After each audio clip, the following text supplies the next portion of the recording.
Hello everyone, today I'm going to show you the most important tweak to have on a jailbroken device running iOS 12.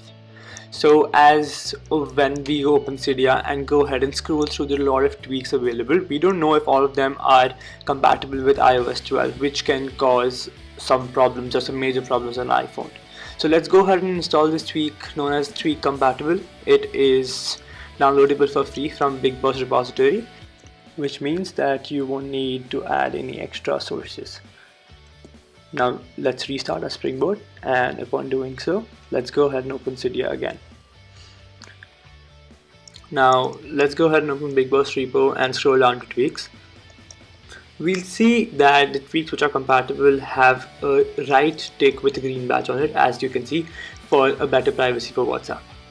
Let me go ahead and open it. Here it says that it's working for all the versions. Now you'll see Akamai UI has a red badge with a cross on it, which displays that this tweak is not working, which will be displayed down here as well, and it also gives us the reason if you click on it.